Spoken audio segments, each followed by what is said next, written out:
Welcome to Stanley Street Social. My name's Alex Clements. I'm joined by Maxi Corn and Matt Keenan. Welcome, gents. Thanks, Albie. Good to be back. Tour de France week, Keno. How are you feeling? What's your week look like?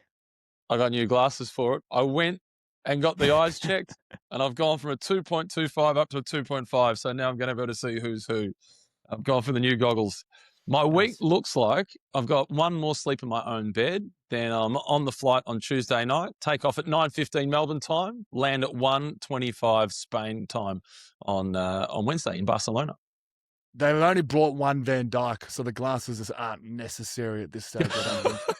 They're going to give him the right number? Hopefully. Hope so. Are you deep in detail? Are you studying? What's the Keno protocol in the run up to the tour? The ongoing season is just following all the races, following all the results. And you take a really deep dive on the course in October when it's announced. And I've got that constantly open on my laptop at the moment. And every time I open up the laptop to take a look at an email or do some banking, whatever it may be, I often have a quick browse across the course. Understanding the changes on the points classification, for example, 70 points for a stage win for the sprinters now as opposed to 50 from last year, looking through some of the rules and regulations. But the main thing that I'm looking at this week is the touristic guide. And that's the book that ASO puts out that gives you all the details on the churches, on the chateaus, on the areas that you go through, because the Tour de France is completely different to every other race. It's like the World Cup. Not many people watch the A-League in Australia, but plenty of people are watching the Socceroos. So you've got a very different audience at the Tour de France compared to any other race. You're the pretty much the sole responsibility for those pronunciations, for the backgrounds on the churches, the shadows that we roll past by the looks of things? It's mainly between Bridie and myself. She does a lot of research on the culture of the regions, any movies that were made in the area, the cheeses in particular, but it's between her and I generally. And Simon Gerrans, if he's lived in the area, he's got plenty to add to it, or Caleb Ewan's going to be with us this year, David McKenzie as well. But it's mainly Bridie and I that work through those bits and pieces. Can you recognise a chateau on the way to Alpe d'Huez? You've done it for the last 20 years. Yeah, there's some of them that you can. I like it now, Max, when I can actually go, I don't need the book. I actually know this place. I've been here. So there's a stage that starts in Carcassonne, for example. I've stayed in Carcassonne, I don't know how many times, maybe 5 times. And beautiful old medieval city, had dinner in there plenty of times, know the best restaurant option in there. So you don't need the book. You can actually talk to your experiences there. Have you done some forward planning and worked out where you're staying for stage 19 to 20? Are you staying on top of Alpe d'Huez with the rest of them? Yeah, we're staying on the mountain at the end of stage 19. That is going to be a party. Yeah, that'll be big. Particularly if you go a couple of k's down to Dutch Corner. Yes. Yeah, that'll be really cool. I'm looking forward to that. 2 nights up on Alpe d'Huez. That's going to be awesome. Maxi, how's your week been? Yeah, good. Got back from Port Douglas. Got some good feedback on the singlet. We did a deep dive, Keno, into Matthew van der Poel getting a $500 euro fine. I know that doesn't make sense. I said dollar and euro. A 500 euro fine for having his top off. And then I got caught to my top off running down the main street of Port Douglas by a listener. So that backfired. So I still am running with my top off. Didn't get the 500 euro fine, which was nice. And we're back training. We trained over the weekend. Main session was yesterday, Sunday. And now we're all in for a game in Launceston, going to Alex's territory. Ooh, yeah. A little welcoming party at the airport for me, Alex. York Park. Yeah, I'll gather the troops. Thank you. Are the troops Melbourne supporters? Yeah, well, grandfather's a Melbourne supporter, so he's kind of passed the baton down for 3 of 5. Okay. Yeah, so it'll be interesting to see. Hopefully get some decent weather. Yeah, it doesn't look like I hate it when it's always Tasmania, the rains start coming in. Do you do anything to prepare for the weather? I mean, we trained at Casey, which is a good start. It is pretty cold and windy down at Casey. In fact, our Sunday session yesterday, we for those that are in Melbourne, it was the foggiest, coldest start to a morning we've probably had for a long time, and we were training right in the middle of that. We started training around 8 a.m, so it was cold. So we're used to cold. But it was beautiful. I thought it was a beautiful morning. It was foggy, but there was no wind, there was no rain, and it felt like you were in the mountains. It felt like an early start in Bright. I love that sort of weather. The thing the football's really good is we're playing from 1 till 4 o'clock, which I've got no background check on this at all, but 1 till 4 o'clock seems like the best part of the day on most days. So hopefully, even in a cold, windy, wet day, we get the best part of that day. Yeah, it should be at least 8 degrees. You'll love it. Yeah, that's correct. Have you been to Launceston before, Max? Yeah, I've played there in a practice game once. Yet to play a proper game there. Okay, that's good. This is your official debut. Yeah, I've been to the northern parts of Tasmania. I've ridden Cradle Mountain in Devonport before, but yet to really go to Launceston, the heart of Lonnie. I assume you're not taking your giant propel down there? No, I'll be getting in and getting out, Alex. Okay. I mean, I've heard some great things about Launceston, but I'm not prepared to, in the middle of winter, to have a real deep dive. The Social Club, our Monday show, every Monday, Max and I have been awfully consistent this year. A new kind of way of working for the Stanley Street Social. Our Social Club episode brought to you by our friends at Giant. Plappy is a couple of K down the road. He's preparing on his Giant. He's got a fresh rig for the tour. He tells me I'm going to be seeing him later this afternoon. Max will be ripping up the Gardeners Creek Trail over the next 3 weeks, Max, is what we hope. Doing something similar to Lockie Morden. I'll do the distance of the Tour de France on Gardeners Creek. Good. I will not be doing that. Before we get to the tour, we had a plentiful road races yesterday with the national champs, the European national champs. Yep. Question for you both, Maxi, Keno. How did you manage to pick up a stream? How did you go about watching these events? I didn't. This is my last weekend at home with the family before 6 weeks away. I didn't watch any cycling over the weekend. Sat on the couch and watched some football with my son, watched some netball with my daughter as well. And I just looked at the results on Monday morning, which is this morning. So I haven't actually watched any highlights at all of the Nationals. This is where I come in. Okay. There's a reason you're here, right? Prioritise the ones that I thought was going to be interesting. Italy was pancake flat, and I didn't love the look of that. Jonathan Milan was a red hot favourite and got it. And I'm interested to see what the kit's going to look like the next time he races, which is the Volta, I dare say. Netherlands, amazing result. Wilco Kelderman for his first pro race win. I'm not sure if we're counting this though, LB. Are we counting this as World Tour win? Or has he just won a bike race? He's just won a bike race. Okay. Yeah. It's not a world just tour putting it down as a win. It's his first win since the Tour of Denmark in 2013.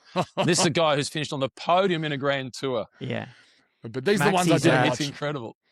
These are the ones I didn't watch. I watched the French one. It's a gift that keeps giving because it's similar to the Australian Nationals. It's FDJ's to lose. So FDJ sends 30 riders. And they did a similar tactic to what Australia do sometimes, where instead of trying to win it with 30 riders, they try and win it with one. So all the pressure was on Romain Grégoire, famously stuffed it up last year and got beat. This time he had the legs and he rode away from Paul Aperia was his closest opponent, and Alex Baudon from EF. But Grégoire looks super strong and looks good for the tour. The French national jumper will be on an FDJ kit, and they always do it primo, looking nice at the Tour de France. So great result.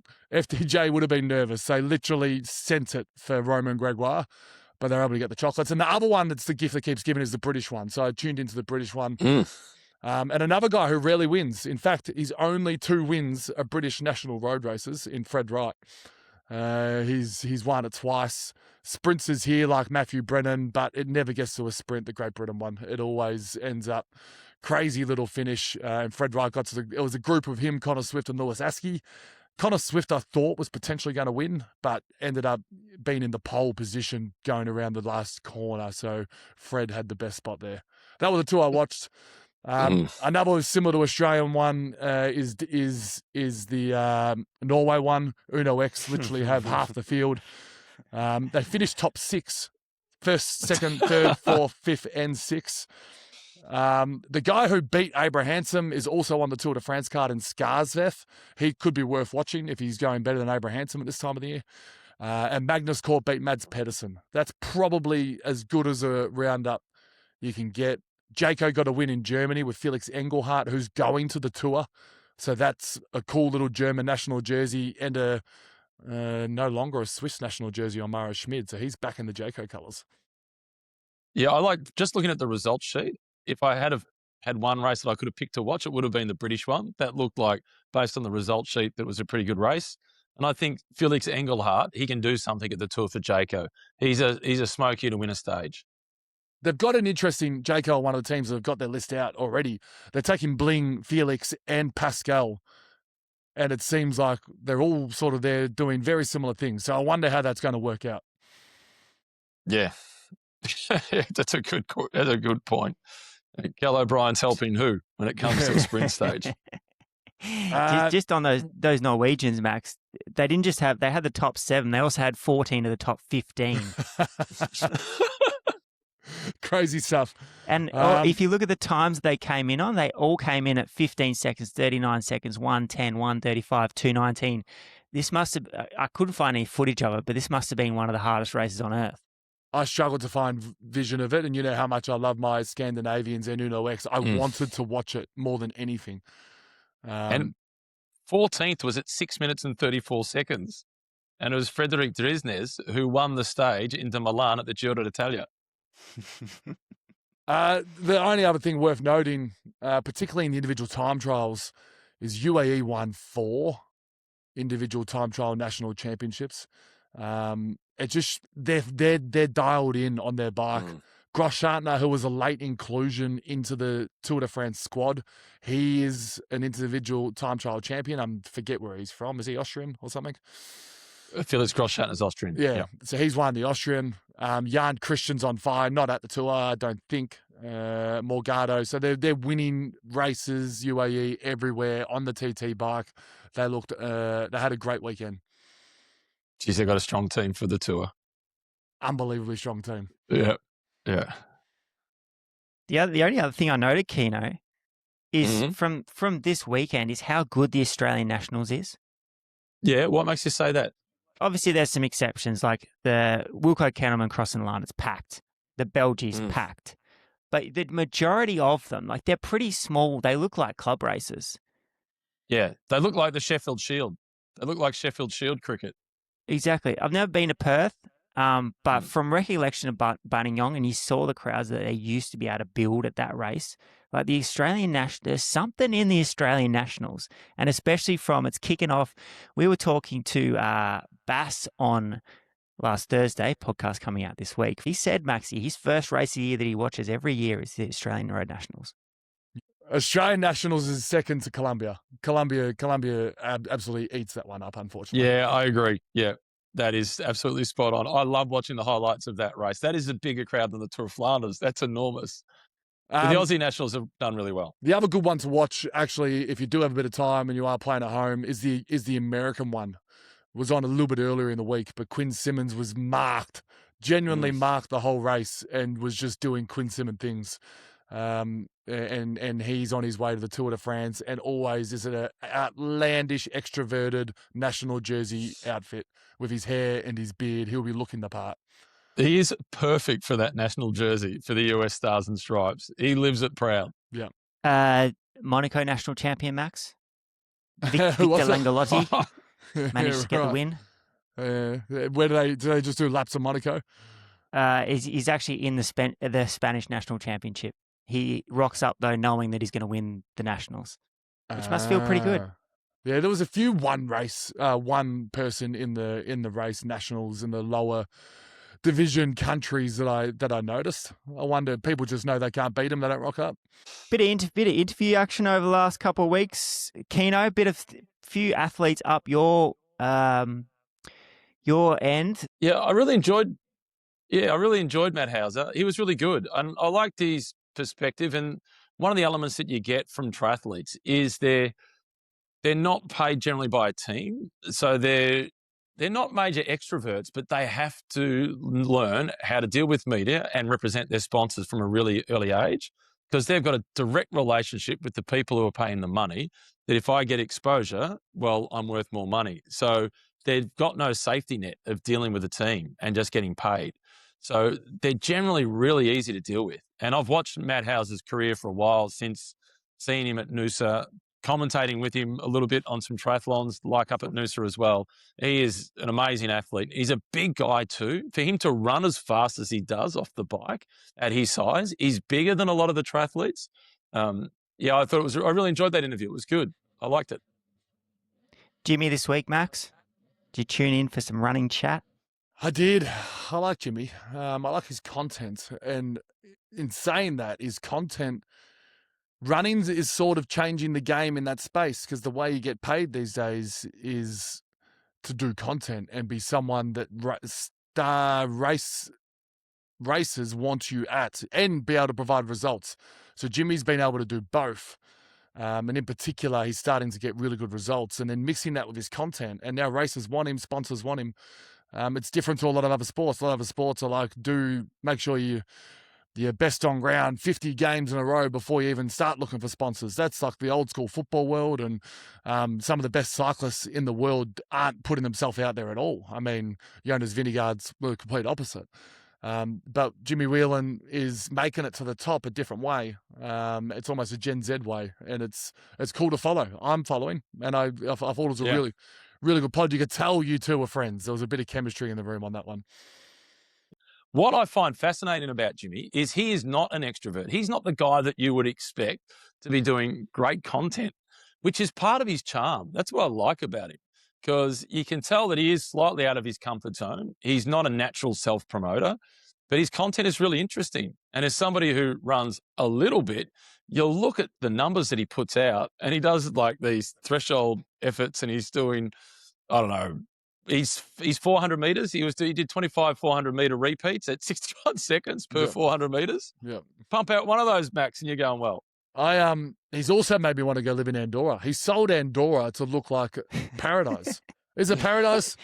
It actually is. Okay. Like I honestly, Max had working very, very hard. Okay. But the month up in Andorra was exceptional. I can't get enough of the place. Talk to me about the AFS track in Andorra. Is that purely athletes? It's purely athletes. That's where I met Matty Hauser. We were down there doing a session with Jimmy. So there's a track in Andorra, and then there's a track on the French side. The Andorran track's at 1,000 meters. The French track's at 2,000 meters. And it's just full of talent.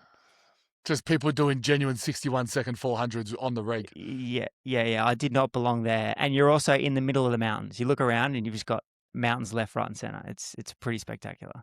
I'm going to try and get to Andorra this off-season. Just on Jimmy, as he spoke about it, of being an athlete or runner who is getting a decent income out of his social media side of things.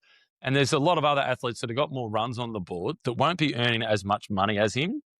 And it made me think a little bit about some of the footballers, Max, that have got social media platforms that were good footballers, but they weren't 200 gamers. And they're getting a lot of coverage, a lot of content. They're getting a lot of traction with that next generation as well. And we heard that battle between, old media and new media. I find that really interesting, that the guys that are making a big impact on the social media content, guys like Dylan Buckley is a prime example, was a good footballer, but not a 200 gamer. They're getting real traction because maybe they can be a little bit more relatable than somebody that's played 300 games. Yeah, definitely. I mean, you've seen some of the guys who have played 300 games jump straight into commentary, and you go, maybe jump straight back out. But then you watch Dan Gorringe and Dill Buckley, for example, guys that didn't play over 50 games. Even some of the guys that are playing now, we're coming up against one of the guys this week in Jack Ginnivan. Yeah, I'd probably call him a top 50 player in the comp now. He actually has increased his football to a level that he's probably top 3 player at Hawthorn. But he's probably one of the most marketable players in the AFL. Where he's probably getting better deals than Marcus Bontempelli, who you'd say would be number 1 in the AFL. So it's not, I think brands are starting to go that way. They're starting to find the Jimmy Whelans. I'm not calling Jack Ginnivan Jimmy Whelan, although Jimmy Whelan is a top 10 runner in the world. Well, a top 10 runner in one of the races in the world. And they're starting to go towards him rather than, you have to help me with my runner's knowledge. Who's a number 1? Jack Rayner. Jack Rayner, for example, has got lots more runs on the board than Jimmy Whelan. And I would imagine that Jimmy Whelan is earning more money than Jack Rayner. And Jack Rayner is one of the best middle distance runners Australia's ever produced this century. He's a brilliant athlete. I knew you were going to help me out there, Keno. Thank you. The thing that stands out about these two guys, Keno, though, as well, like you talk about Jimmy not being an extrovert. Matty Hauser is an extrovert. He walks into the room, he's 6'2", he's 80 kilos. He's got swagger. Blonde hair, big muscles, suntan. He's killing it. He came straight out of the Gold Coast factory. They're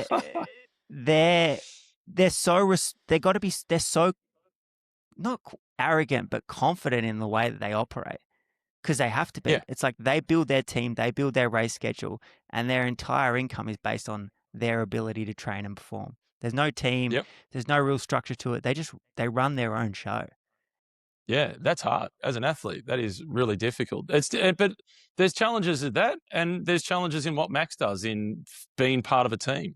When you're a younger player, you're a fringe player, it's a challenge to fit in. Max, in your position now as the leader, you've got the challenge of helping the fringe player fit in and help make them feel like they belong. The guy that you picked up in the rookie draft, Fitzgerald. Yes. Joel, is it Joel? Joel. He's been unbelievable. But how do you help that guy fit in when he comes into the team? He's missed out on 4 drafts, and you've got a responsibility to help him fit. Yeah, correct. It's the team one's interesting. And then, 10 years ago, to do what Christian Petracca's doing within a team was very far-fetched. And now everyone's doing what Christian Petracca's doing. Everyone's got their own brand. Everyone's got their own channels. Everyone's got their own Instagram. So how far we've come in a small matter of time, I think really it gives the change room a good pat on the back. Like, you guys have adapted and allowed people to be themselves and flourish in that space. Because I'm sure Jimmy Whelan's getting shot down from the old school runners that are training around Canberra at the AIS going, look at this guy, he's doing it the wrong way. But I tell you, once you accept him, you'll all just start going up. Yeah. Yeah, love it. And by the way, the Joel Fitzgerald story is one of my favourite football stories of the season. And it hopefully will get better. Yeah. It's an awesome story. To miss out on the draft 4 times, keep persevering. Was he playing at Williamstown? He was playing at Hurstbridge as well. Yep. Just keep plugging away. It's a great story. And then, Maxie, we had Bass on last week. That's coming out this Wednesday. That's one you want to hear. That was a fun chat, especially having you there. Keno, if you were to take a guess of the Unibet Rose Rockets, how many people are on the books from a content point of view? 8. 25. Whoa, fantastic. I love it. I can't wait. When's it come out? It comes out Wednesday. Oh, I'm in Wednesday. Yeah. Great. Hang on, Wednesday? This Wednesday. Yeah. Oh, you can't get it to me a sneak preview earlier so I can listen to it on the plane? We'll get you an earlier clip for the plane. We'll get you some notes, right? We'll get you the non-cut version. Great. I want to really listen to that. That'd be awesome. Yeah. Content is king at the Unibet Rockets. It is. Let's talk tour. Le Tour UAE comes in again. Yet again, favourites. Stacked squad. Pogi is coming off a very 6-minute win at Tour of Swiss. The main change is he's got one of the most talented guys in the bike race as his 2 IC this year. If Isaac Del Toro was on a different team, if he was riding for Net Company Ineos or if he was riding for Trek, I would have him as the second favourite. I would have him ahead of Jonas Vingegaard to finish second. Yeah, and you could almost mount a case that if Yates was on Tudor and McNulty was on Groupana FDJ and Groschartner was potentially on a different team as well, they might have 5 top 10ers here. So except if you just separated this team, if you blew this team up and sent them all elsewhere, you got the top 5 covered. Yeah. I'm keen to see how it works. Like if they're doing a Alpe d'Huez and they're doing a road train, I think it'll go Groschartner, McNulty, Yates, Del Toro, Pog. But I also see a world where Del Toro might be able to allowed to be just sit on, similar to what Pignazzoli. Particularly by then, Max. Yeah, by then. By then, I reckon there is a big chance. Like they've had Yates on the podium with Poggy in the past, but that was when Poggy finished second. Yeah, I reckon they're going to do that. I reckon they get that last couple of stages in the mountains. If Tade's got enough time up his sleeve, they'll look after him. They've They'll probably look after got Del Toro. they've probably got the three best genuine looker-afterers they have on their team, fit, ready, healthy to go. Niels Pollitt, Florian Vermeersch, and Tim Wellens. Like, these guys are Flanders' potential favourites, sitting there just in the wings. Yeah, Wellens is a massive in. Like, when Wellens wasn't riding Milan-San Remo, I thought, oh, this is going to be hard for Poggy to win without Tim Wellens. Then when he crashed, before they hit the suppressor, I thought he's got no chance, but he still won. So to have Tim Wellens added to that team, is as good as it gets. I don't even think they've left someone at home. Maybe Mikkel Berg, but he rode the Giro, so potentially was purposely left at home. I can't see anyone else that was supposed to be in this team. Their B team is better than most other people's A team. Where does that leave Visma Lease bike, Keno? Jonas is back after picking up the Giro win. He's gone for the Giro Tour double. Where does that leave him? He's talking a pretty big game at the moment. We're hearing him talk about his best shape he's been since he had his crash a couple of years ago, and I hope that is the case. I really want him to mount a challenge. He's going to need to be better than what he was at the Giro d'Italia. I was surprised to see that they put Davide Piganzoli into the Tour. He was fantastic at the Giro. I thought they might have looked after him, a little bit too young to back up Giro to the Tour, but they're clearly really confident in his recovery. They're going to miss Wout van Aert. They'll miss Christophe Laporte. Eduardo Affini, he crashed at the National Championships, so hopefully he's not too seriously injured. Campenaerts has got a huge role to play. Vingegaard is still the favourite for second place, and I really hope he can mount a challenge. There's a rumour Bart Lemon is sitting there in the wings waiting to see if Affini is ready. That's a massive swap, Eduardo Affini to Bart Lemon. Not a game changer for podium, but a massive swap. They also have two guys, Jorgensen and Sepp Kuss, if they were riding for different teams. Top five both chances. I actually think Jorgensen is the type of guy that does like to hold on to his GC. So he could be someone in around the top 10s. Bruno Amaral was the find of the Tour last year. I'll be keen to see how he goes in the climbing domestique role here with Visma. Yeah, he stepped up a lot. And he's one guy, he's in his early 30s. He's been getting better every single year. He's a classic story of not everybody is at their best when they're in their early 20s and able to compete at the highest level. This guy is at the peak of his career and he's about 32, 33 years of age. He'll be important as well. Red Bull Bora Hansgrohe, 2 leaders. Who's going to be first, Lipovic or Remco? Lipovic is the one, but I don't know how it's going to play out. I know that teams can handle having 2 leaders, and these guys will be able to, particularly with Jai there, I think helps. But I think Lippo's the one, isn't he? This is going to be really interesting, Max, because Remco Evenepoel has never been in a position where there's joint leadership. From about the 3rd race that he ever rode as a junior, he was always the number 1 guy on the team that he was with. But he's going into the Tour de France where he didn't finish it last year, and his now teammate finished 3rd overall. Yes, Remco's got all the hype. He finished 3rd the year before. Lipovic quietly goes about his business. I like that they sent him to the Tour of Slovenia. Not as high-level race as Swiss or the Dauphiné, but they need to teach him to win because he doesn't have a habit of winning, and he got the job done there.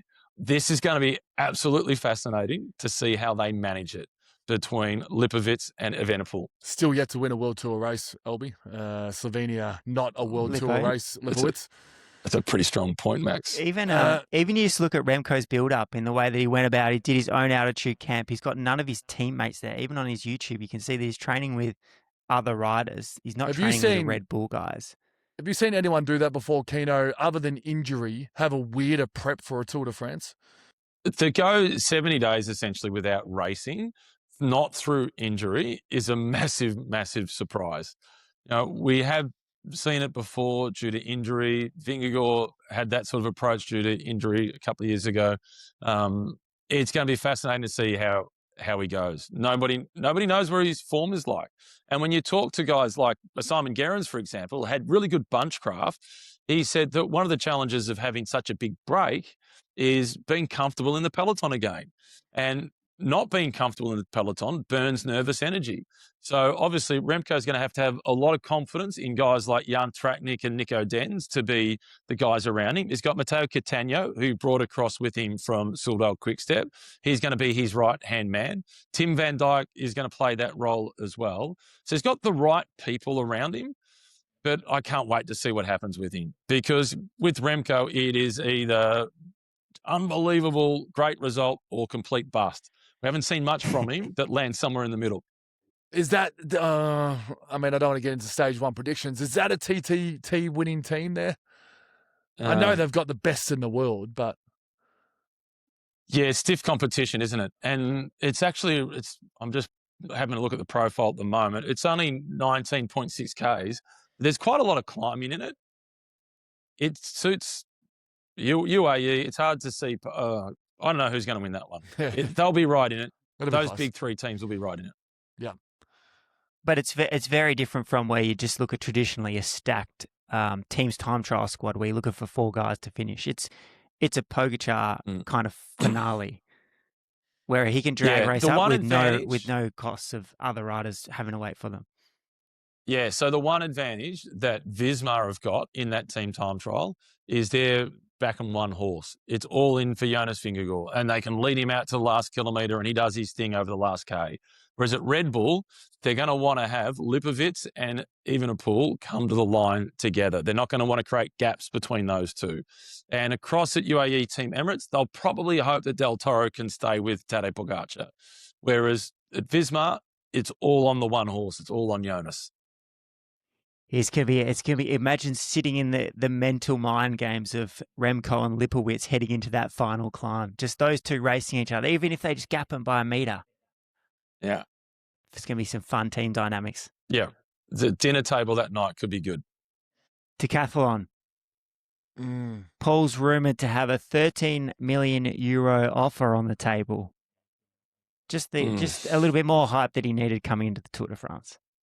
Can you imagine, Max, in a team environment, if you've got someone that is going draft is the number one draft pick, and he gets paid more than 80% of the players on your team? What would that do to the dynamics?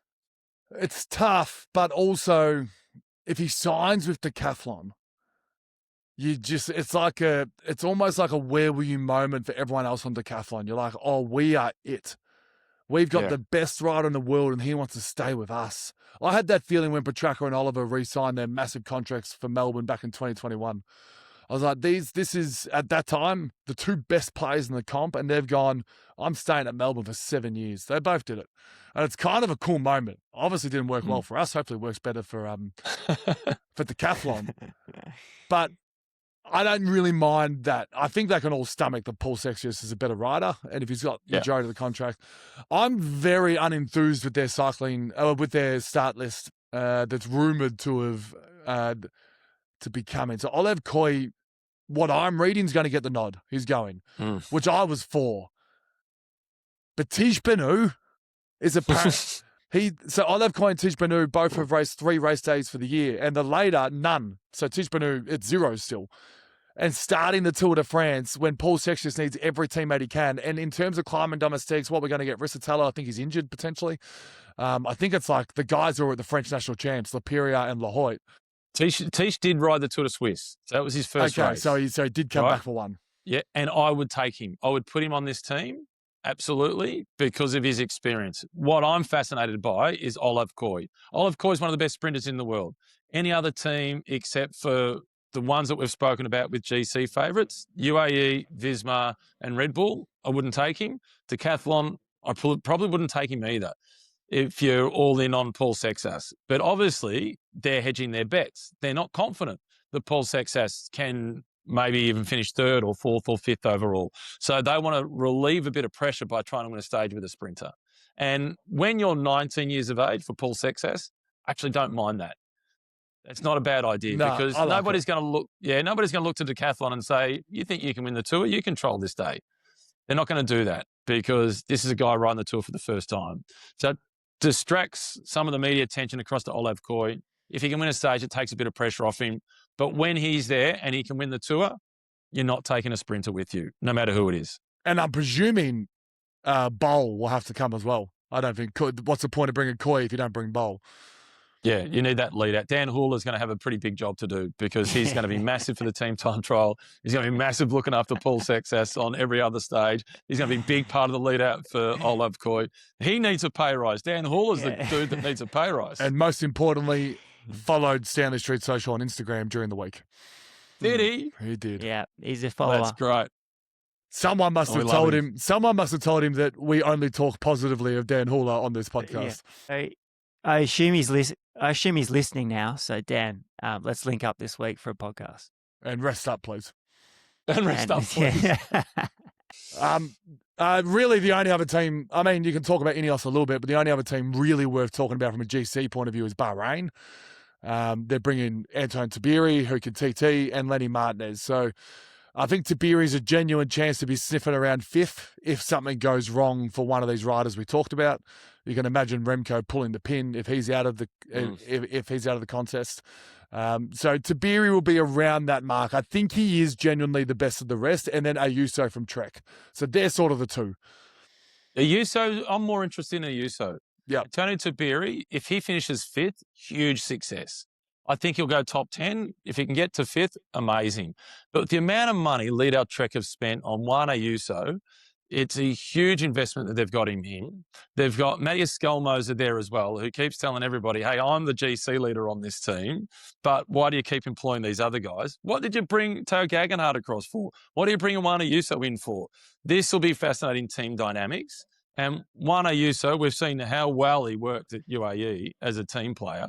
That didn't work out for him at all.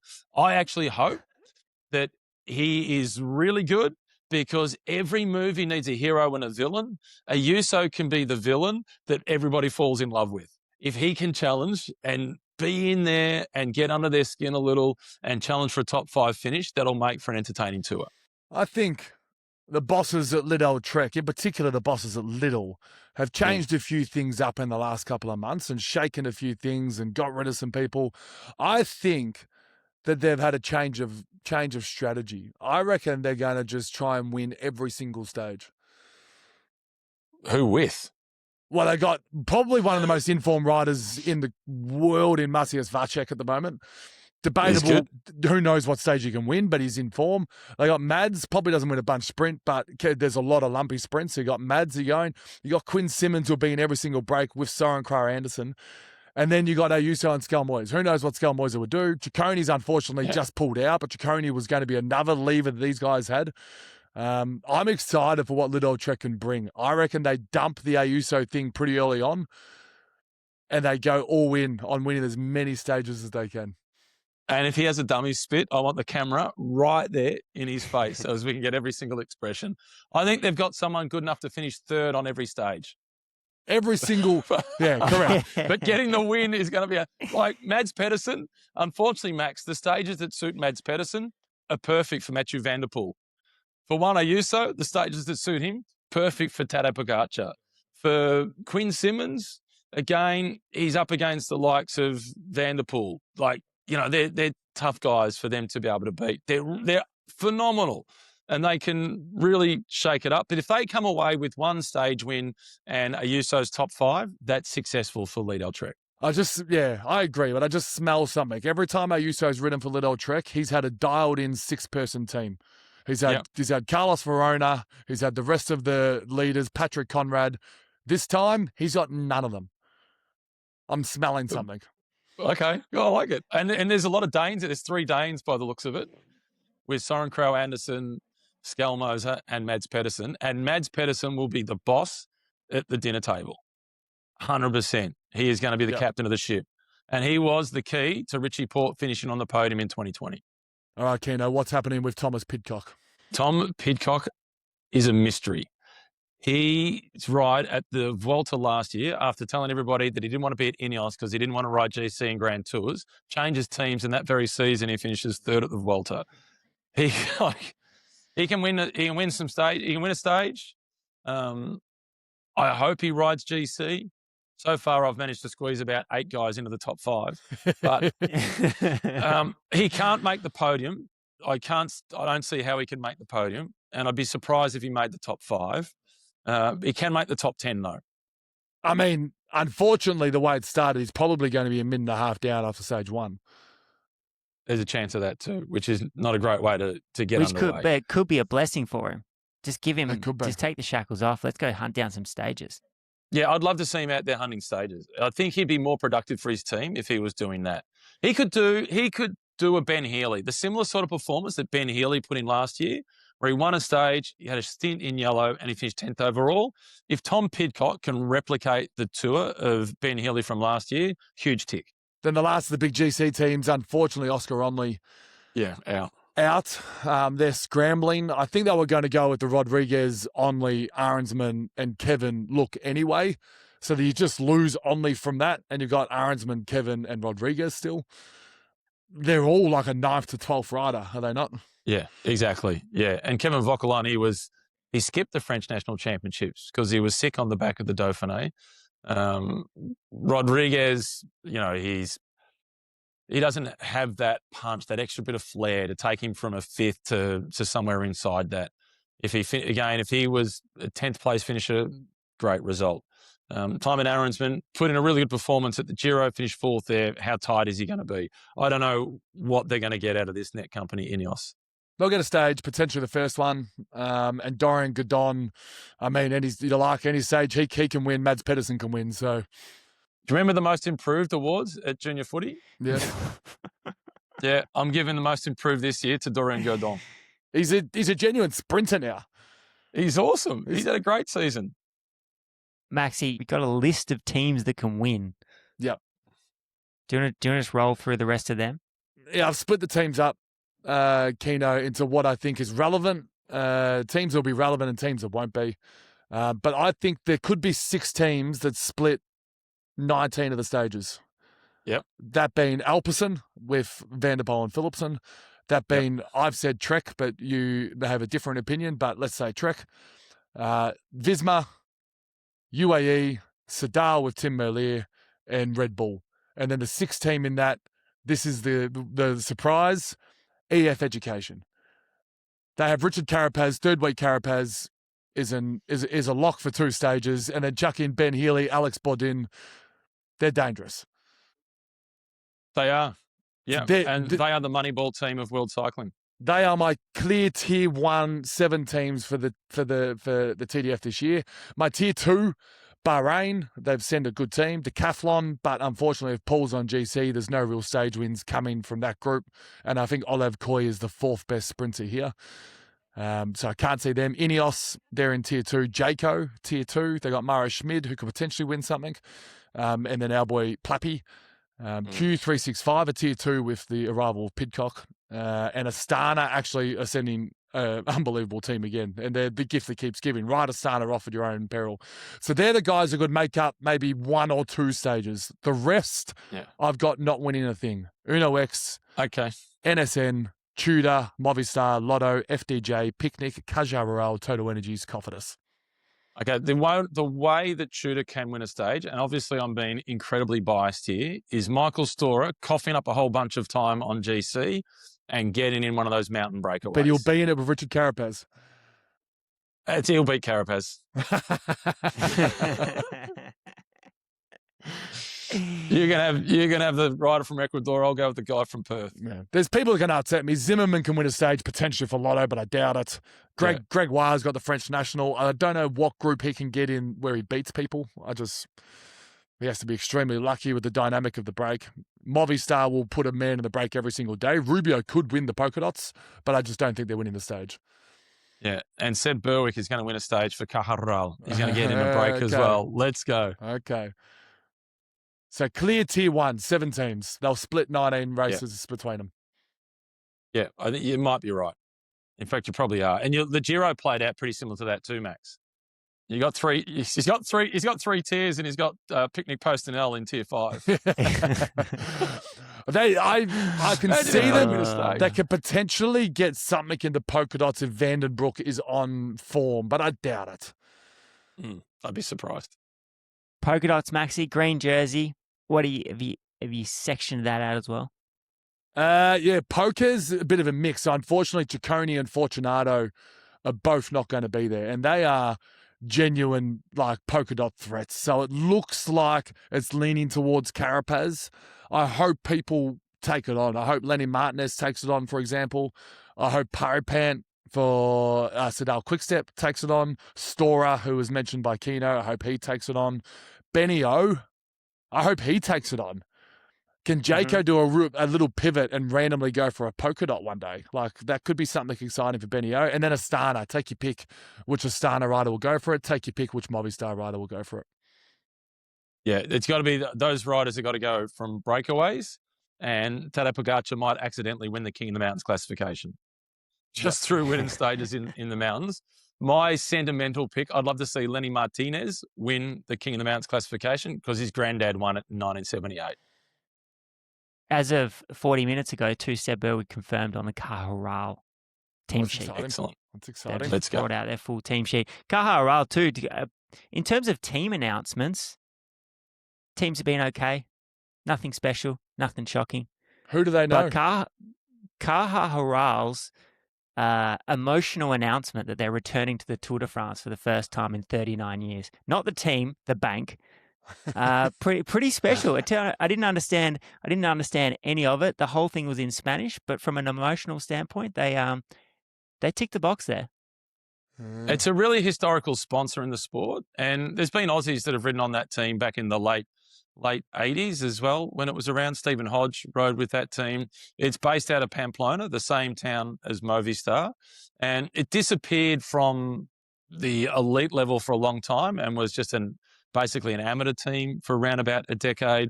It's been back pretty strong for the last 10 or so years, riding the Vuelta pretty regularly.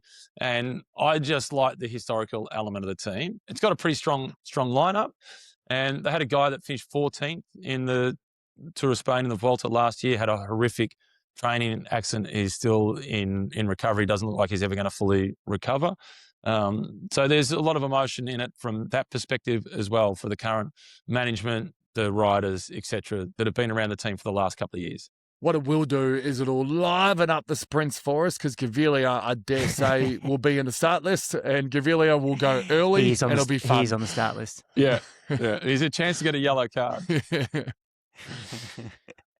But come on. I mean, we're Unibet Rocket fans, but Unibet Rocket's over Caja Rural, surely. Yeah. From a marketing perspective, the reason Caja Rural are getting the start, they had the points to get the start to make them eligible, but the race is starting in Barcelona. And Unibet Rose Rockets, they were fantastic at the Giro. I watched their content more than any other team, and it's only going to make it better when they get announced as the wild card for the Tour de France next year, which I hope they do. And I love the way they introduced each of their clips at the Giro d'Italia. We started as a YouTube team, and now we're riding the Giro d'Italia. I'm like, I'm in. Let's go. Tell me your story for the day. Green Albi's a battle. It's a genuine battle. Probably. No, the GC battle is actually probably the best GC battle the Tour de France has put up for a long time. So I wouldn't say the pick of the battles, but Green's entertaining. You've probably got two of the best sprinters in the world here. I think Jonathan Milan's third, so I'll go easy on that. You got Merlier and Philipsen. Merlier's bringing the boys. The Wolfpack is here. Paripant, do your own thing, and Van Wilder, do your own thing. The rest of you, get in my lead out. So that'll be entertaining to watch Tim Merlier do that. And Jasper's bringing the lads as well. So Alperson are all in with the MVDP Groves lead out. That's entertaining. Olev Koy, Binny, they'll be around the mark in different times. Mads Pedersen will sprint it. All of them. Max Cantor, I can see getting some sort of a podium result in a sprint. Astana know how to do it. Magnus Cort just beat Mads Pedersen in the national championships in a sprint. So you know how Uno X likes to ride on the front in these sprint stages. So it's hot, but it's Merlier Philipsen. Yeah, there's a battle between the two, and I'm going to lean towards Philipsen. I can't go against the Wolfpack. So that's me and you are going head to head. Again, you got Carapaz, I got Stora, you got Merlier, I got Philipsen. Sounds good. It's on. We're both going for Polka, I dare say. So yeah. Stamp my ticket, Max. It is worth talking about White because I think White's interesting for the first time in a long time. I think a lot of people are putting the Paul v Pog debate, but I think it should be Paul v Del Toro. I think that's the honest debate.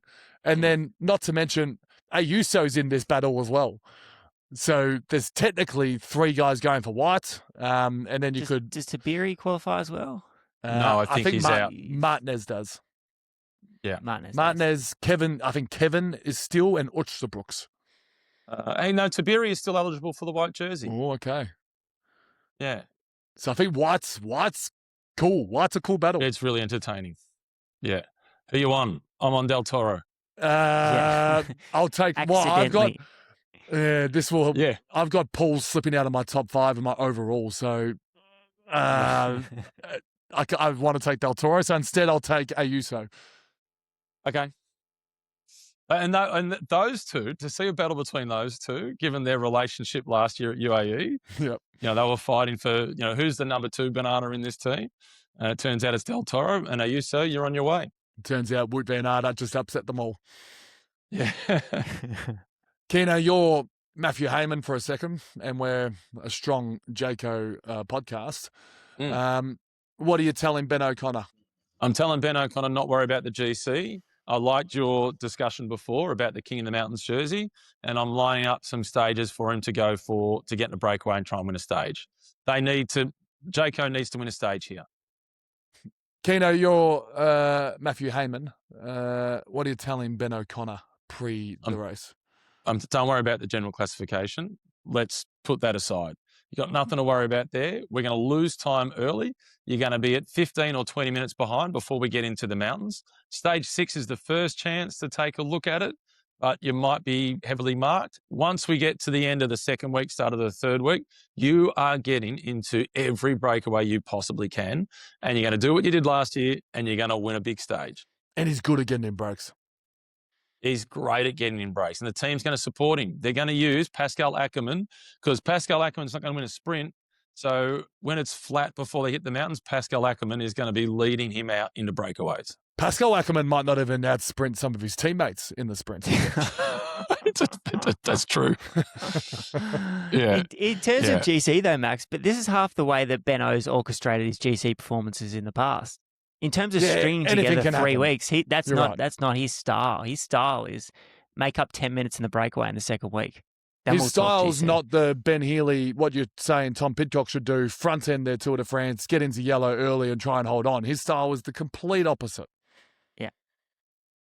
Yeah. And I'm putting Plapp, I don't know if you've got any inside word on what his ambitions are for the Tour, but I'd like to see him stage hunting as well. Not necessarily the high mountain stages, or he's a chance there, but the medium mountain stages, which are classic breakaway days.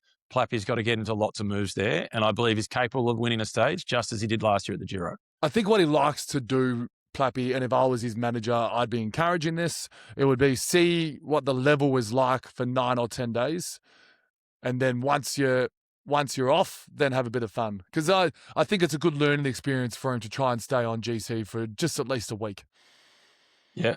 Okay. Well, then if we can have the rest day, the first rest day on the Monday, stage 10 is perfect for Plappy. That's into La Lorraine, and it is 166 Ks. It's littered with climbs. I'm just taking a quick look. There are 7 categorised climbs up and down all day. It is ideal for Plappy to get in the breakaway there. That's the one. Lock it in, stage 10, Plappy. It's Bastille Day. You're having a win. His issue is he'll most likely be in the break of another Jayco rider, and that Jayco rider will always be a better sprinter. So he has to go solo from the other Jayco rider.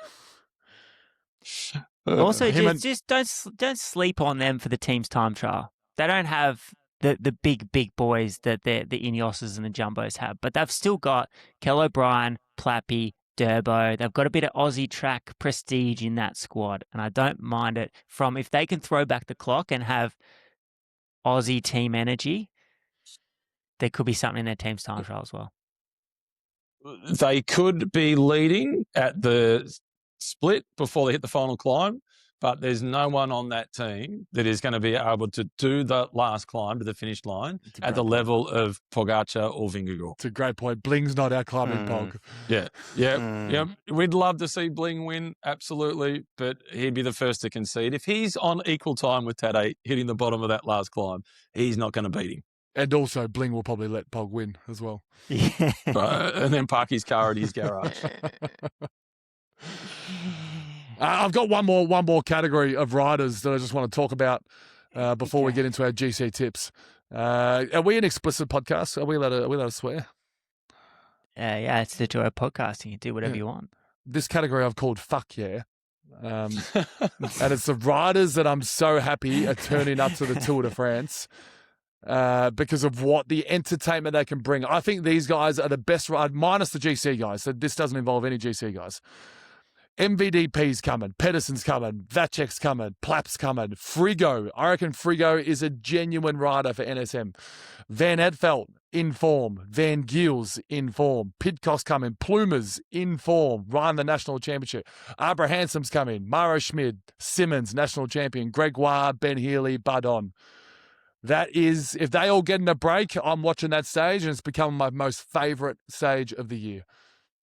They're all super entertaining guys. I was scurrying through the start list as you're rattling them off, and I don't think you missed any. I might have missed Mohoric, but I haven't seen Mohoric do anything for 3 or 4 years. So. Mohoric 2 years ago, yes, he's in that group. I'm not sure that he is at the moment. And then if any of you UAE guys get a license, you can chuck any of them in there. Yep. And I wonder what. No, and that list will just develop over time as we start to see these boys drop off GC, potentially in the first week. Yep. Did you say Abrahamson? I did say Abrahamson. Yeah, okay. Yeah. I think Marco Frigo will be the Abrahamson of last year. The only bloke that stands at about 6'2" with the voice of a jockey. You did tell me that last time. He's great. I really want him to get a big result. All right, who have you got in your top 5 for GC, Keno? Pogačar, Vingegaard, Del Toro, Seixas, Evenepoel. Elby? Pogi, Del Toro, 1, 2. Wow. Vingegaard. And I didn't have 5. But 4th will be Lippo because Remco will blow up. And 5th will be Ayuso. He'll string together 3 weeks. So no Paul. No Paul. All right, what's yours, Max? I got Pogi 1, Jonas 2, Del Toro 3, Red Bull 4-5. I just got to work out which way. I'm going to go Remco 4, Lipowitz 5. I've left out Paul. I've got him at 6. Ooh. What we have all got consistent is the same podium. Slightly different order, but we've got the same top 3. Yep. And I think most people, probably 80% of people, putting a podium together would have that podium. I would love to be surprised by Paul and just it would be the best thing ever. It'd be the best tip to get wrong. Okay, so what is your best story podium? Not what you think would win the Tour de France, but what would be the best story if this was the top 3? I mean, genuine best story is probably Rubio, Enric Mash, Oosterbrooks on a podium for Movistar. And however Movistar negated their way through that. That's probably the best story. No, I think Pogi, Paul in a 1-2 battle, Jonas nowhere near it. Potentially like a Lipowitz or even like a Tobias Johannesson in 3rd. Okay. I reckon the best story to then have the build up to next year would be Pog still winning, but only just by less than a minute ahead of Paul Seixas and Isaac Del Toro in 3rd. Now we're talking. To bring in that Central South America. Have a Mexican on the podium as well.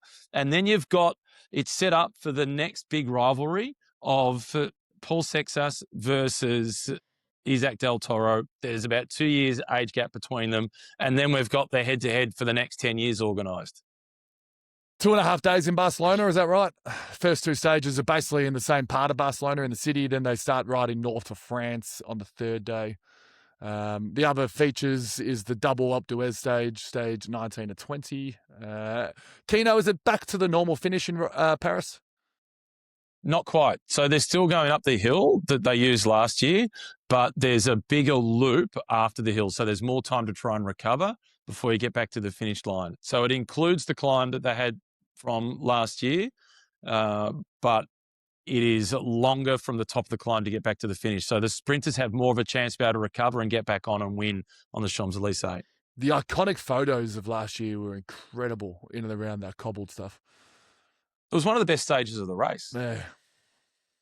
And the only guy last year to ever distance Tadej Pogačar on a climb was Wout van Aert on a Category 4 climb in Paris.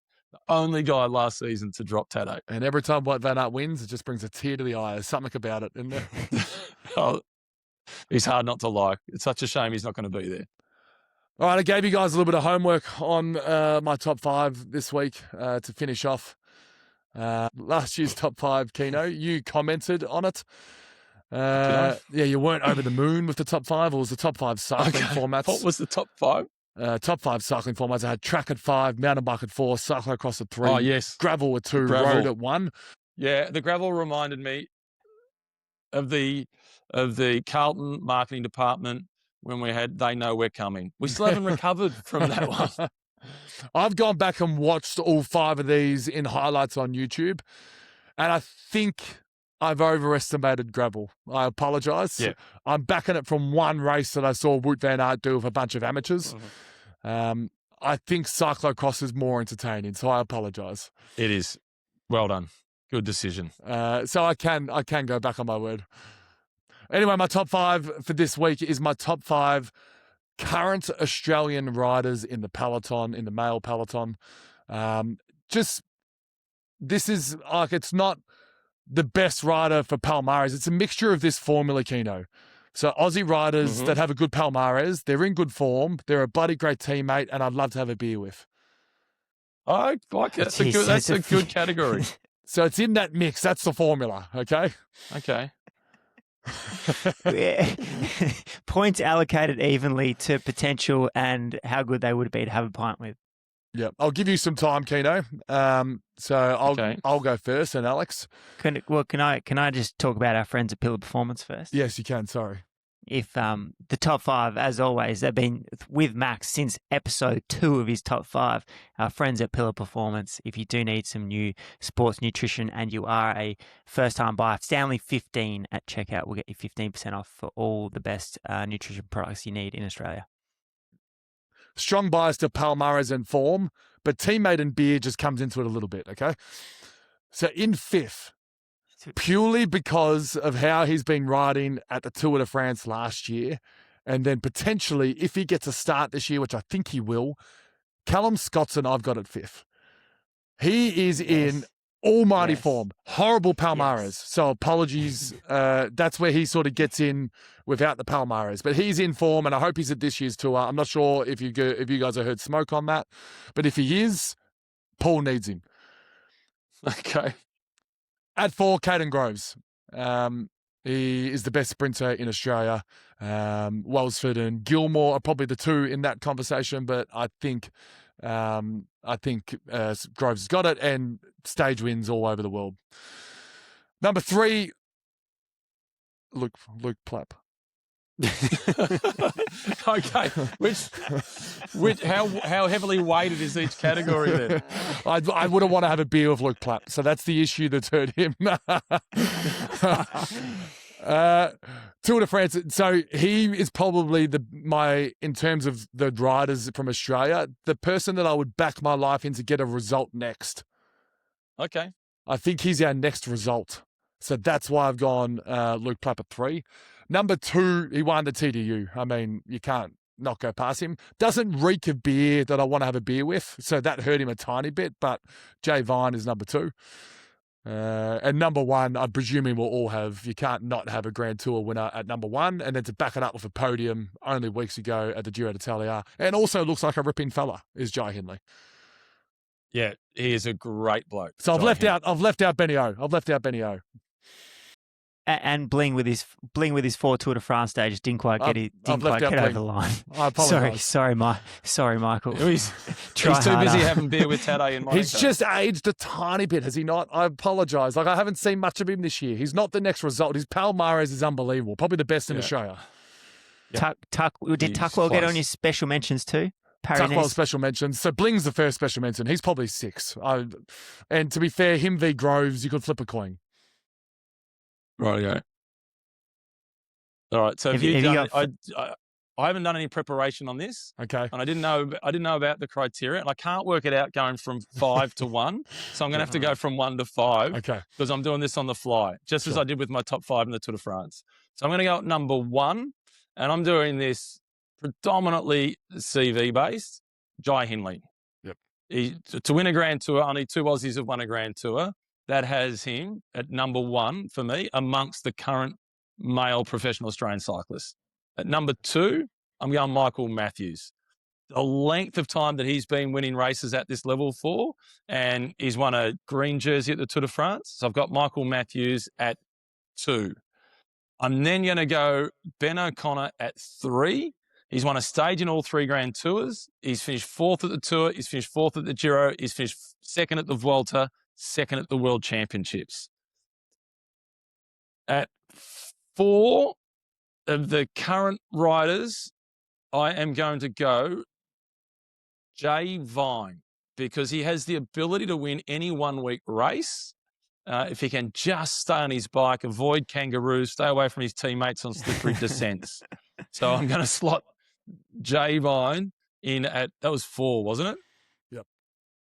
Yeah. So Hindley, Matthews, O'Connor, Jay Vine. At 5, I'm tossing up between Michael Storer and Caden Groves. Storer's won a King of the Mountains jersey at the Vuelta de España. He's won stages there. He's been top 10 at the Giro, but he misses out. I'm going Caden Groves because he's won a stage in all 3 Grand Tours. He's versatile and he's got loads more bullets to fire. So that's my 5. I've got bet regret on Bling. I want to put him in now. Yeah. I've got about 4 top 5s I've now written down since Max started this segment, which are completely different to my original top 5 that I had. But the Jai at number 1, you can't win the Giro and finish on the podium without being number 1. Yeah. Grovesy number 2. If you hang out with Grovesy, is a good time. Oh, okay. I didn't know that. Actually, that could move. If you him want to up. be with Grovesy, get him up there. Bling, just because of the tour stages, that's too many tour stages to win to not be in there, Max. Mine's I outweighed him for form way too much. When's his last win?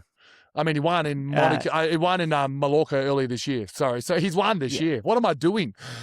But he's that's the beauty of these lists, Max. And there's going to be, don't worry, the more mistakes we make, the more feedback we get, and you create engagement on the socials.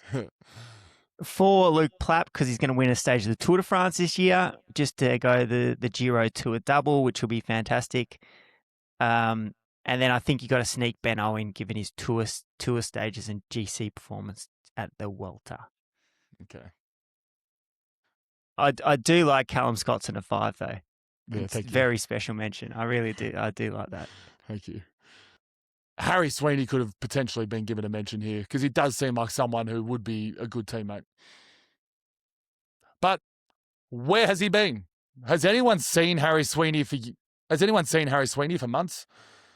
He's been ill. Okay. He's been out of action. Yeah, he's been out of action. He's been in recovery mode. He was at a training camp not that long ago with EF. I'd be surprised if he's at the Tour. Hopefully he's okay. If he's not at the Tour, let's hope he's at the Vuelta. Yep. Keno, safe travels to France. I'll see you on the ground on Wednesday, Thursday?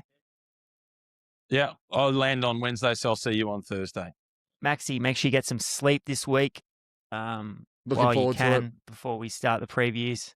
Well, the stage one's perfect. I play Hawthorn in Launceston. We catch a flight home at about 7 p.m, be home at 9.